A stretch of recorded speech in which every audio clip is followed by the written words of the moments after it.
Oke, selamat datang di video part 2 dari video pembahasan Master Excel Test Shopee. Kita kemarin sudah bahas dari basic 1 sampai ke advance. Sekarang kita akan masuk ke soal yang untuk expert 1. Oke, nah kita udah masuk ke soalnya. Jadi instructionnya adalah fill in market and region field column D and E using Excel formula.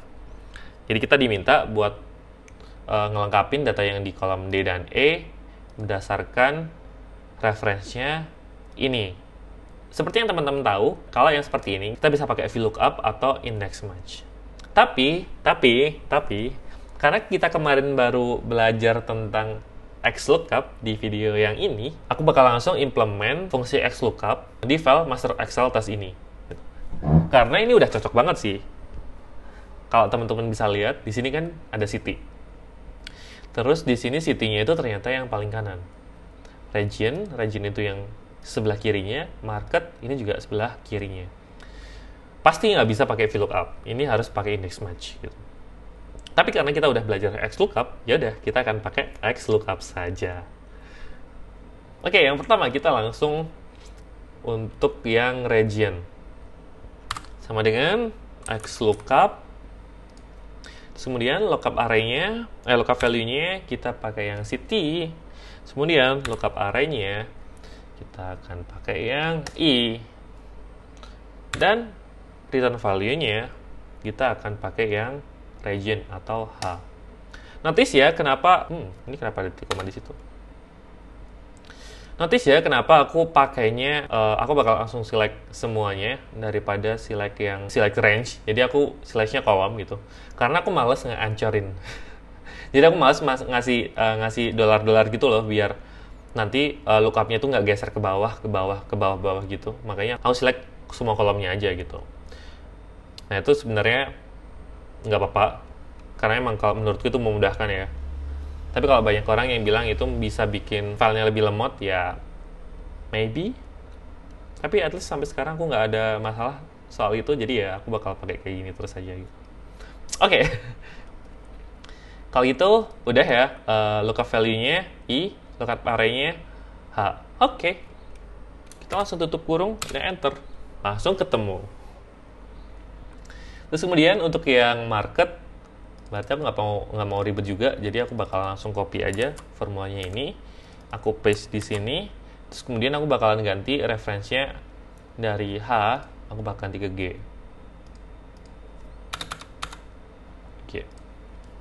Oke, enter. Kalau udah kayak gini, ya udah kita bakal tarik datanya ke bawah atau diklik 2 kali. Oke. Ya, teman-teman notice di sini ada tulisannya NA. Jadi kalau NA itu emang dia berarti dia nggak nemu datanya ya di referensinya. Which is ya udah sih, karena di instruction-nya pun kita nggak diminta buat ngebersihin datanya. Kita cuma diminta buat fill in region sama market yang sesuai dengan reference. Kalau emang referensinya nggak ada, kayak di ini berarti city India itu nggak ada.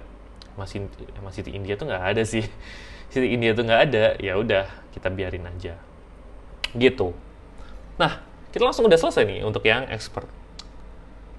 Bahkan ini menurutku lebih mudah daripada yang advance yang tadi. Oke, kita udah selesai yang expert. Sekarang kita masuk ke soal yang expert 2.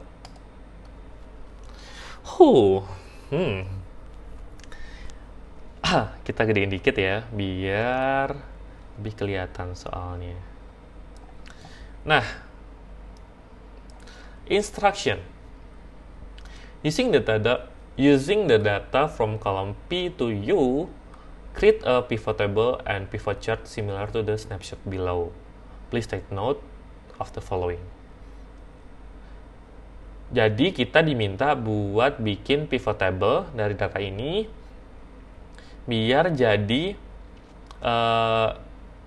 kayak yang di sini gitu. Jadi kayak screenshotnya ini. Jadi kita diminta buat bikin pivot table sama pivot chartnya gitu. Terus kita ada beberapa notes nih yang harus kita perhatikan. Yang pertama, TL1 dan TL3 are under the supervision of OM1. TL2 dan TL4 are under supervision of OM2. Nah, ini aku sebenarnya nggak paham nih. Sebenarnya, ya aku tahu sih ini sebenarnya emang buat tes Excel skillnya aja gitu. Tapi sebenarnya at least ya, it will be good kalau kita dikasih konteks gitu. Karena di real world, data kayak gini tuh kita sebenarnya untuk ngolahnya itu ya kita bisa belajar gitu. Tapi sebenarnya kan yang paling penting itu adalah kita tahu konteksnya. Kita tahu konteks data apa yang kita olah dan sebenarnya maksud dari data yang kita mau presentkan ini sebenarnya apa sih gitu. Jadi gitu. Nggak tahu tapi ya udahlah ya. Kita anggap aja kayaknya sih TL ini kayak ya udah ini regionnya, OM ini ya kayak region. OM ini ya kayak ya supervisor regionnya gitu. Gitulah. The table and graph layout of format should be the same as the snapshot below. Oke, berarti kayak format tabel sama format chartnya harus sama. Oke, feel free to create pivot table on the spreadsheet of tabs. Jadi kita bisa pakai kayak nambah sheet atau tab gitu buat bikin pivot table-nya. Tapi gue mau bikinnya di sini aja, biar lebih kelihatan kalau kita mau bikin yang sama dengan yang ada di sini. Oke. Yaudah kalau gitu tanpa basa-basi kita bakal langsung select datanya P sampai U, insert kesukaan kita pivot table. Instead of bikin new worksheet, kita pakainya existing worksheet gitu. Ini kita taruh di sebelah sini aja. Oke. Nah kita geser ke sini. Oke, ini aku nggak perlu masukin ini lagi ya, karena ngeliat ini lagi karena sebenarnya udah cukup ini sih, cukup representatif sih. Jadi kita di sini diminta buat masukin quarter, di sini kita diminta buat masukin OM1 sama OM2 gitu. Oke. Kita tinggal masukin loh. Kok nggak ada quarter dan kok nggak ada OM? Nah, apa yang harus kita lakukan? Nah, oke, yang pertama kita akan masukin berdasarkan kalender dulu ya. Karena tadi kan quarter ya, berarti itu nanti kita istilahnya itu nanti kita bakal pakai yang namanya grouping gitu. Kita masukin dulu deh, kita masukin date-nya dulu ke sini, ke row. Terus kemudian kita masukin TL jadi kolom. Terus kemudian tadi kita kan ada dua ya, ada productivity sama quality. Kalau teman-teman lihat di sini nih. Ini ada productivity, ada quality. Kita pakai yang productivity dulu deh.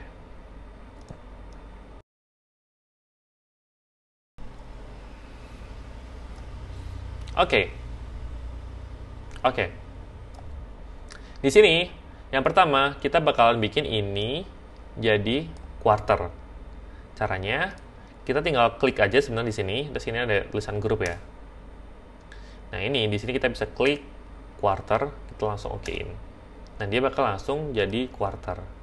Terus kemudian biar lebih bagus, yang blank ini aku bakalan ilangin dulu.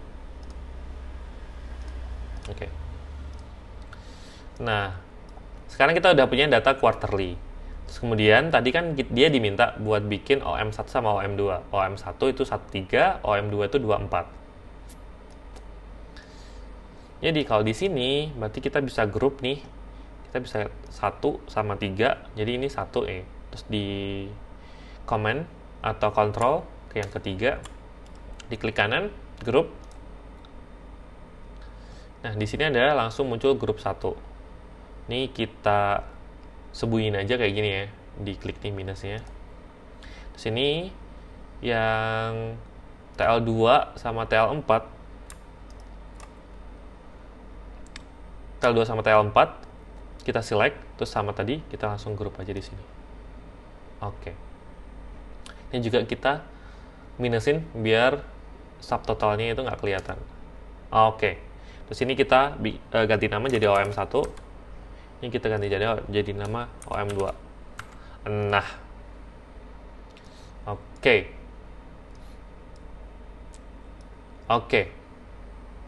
Ini sum of product, ini berarti kita ganti yang namanya tadi YTD product or something lah. Oke. Ini udah nih OM1 dan OM2. Terus kemudian kita bisa langsung copy, kita paste datanya di sini. Buat nyari yang satunya tadi, yang satunya itu adalah kita diminta buat cari JTD quality score. Berarti yang ini ya, quality persen. Kita tinggal, nah tadi kan teman-teman lihat aku tinggal aku copy aja, copy paste karena ini datanya sama kan, cuman beda value-nya aja. Jadi aku bakal copy paste, terus kemudian kita ada quality, ini aku taruh ke bawah. Terus JTD produknya aku ganti sama quality. Ini sama quality. Nah ini kan persen ya. Kalau persen itu kalau kita pakai sum itu tuh nggak make sense. Karena apa ya? Karena ya itu tidak merepresentasikan sebuah percentage gitu. Makanya di sini daripada kita pakai sum, kita bakal pakai average. Jadi nanti kita bakal tahu untuk quarter 1 di OM1 kayak quality-nya itu berapa persen average-nya, dan quarter 2 quality-nya berapa persen gitu. Oke, kita ganti aja di sini. Jadi ini value, kita klik kanan, field setting. Di sini kita pakai yang average. Oke, kita okein aja langsung. Notice kayak gini. Ini kita pakai YTD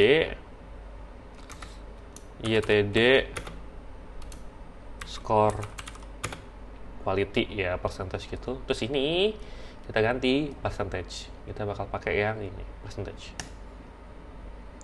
Oke, nanti semuanya jadi satu. Tadi kenapa aku klik ini ya? Harusnya ini nih. Oke, setelah ini ternyata udah ketemu untuk yang JTD product sama JTD quality percentage. Kemudian kita tinggal bikin pivot chartnya aja gitu. Caranya gimana? Ya udah, kita tinggal select aja semuanya di sini. Pencet insert, chartnya seperti ini kan tadi, yang simple aja kan. Nah, terus mungkin biar lebih bagus desainnya, ini bisa bikin yang layoutnya yang banyak gitu ya. Ini deh. Oke, kayak gini. Terus untuk yang ini juga sama, kita select, kita insert pivot tab, insert chart, klik ini di sini. Oke. Jadi kita lihat tadi contohnya. Oke, contohnya kayak gini. Hasilnya kayak gini. Oke. Kurang lebih sama persis. Kurang lebih kayak gini datanya. Jadi kita nanti bisa tinggal presentasi. Oh, di kuartal 1, OM1 dibandingkan dengan OM2 seperti ini. Kalau untuk berdasarkan dari quality, percentage OM1 dan OM2 perbedaannya seperti ini. Nah, mungkin seperti itu. Oke ya, jadi gitu teman-teman, kita udah bahas semua soalnya dari basic 1 sampai expert 2. Cukup menarik ya soalnya ya, dan menurutku ini emang soalnya udah merepresentasikan banget sih kalau untuk nyari tahu kalau kita atau calon employee ini tuh beneran bisa Excel atau enggak gitu. Dan gue jadi berpikir kalau gue bakalan pakai soal tipe-tipe kayak gini buat future recruitment kali ya. Jadi nanti kalau ada orang mau jadi business analyst gitu, mungkin aku bakal tes dulu Excel-nya pakai soal yang semacam ini. Oke, jadi gitu. Kayaknya udah. Thank you udah nonton, dan see you on the next video. Bye-bye.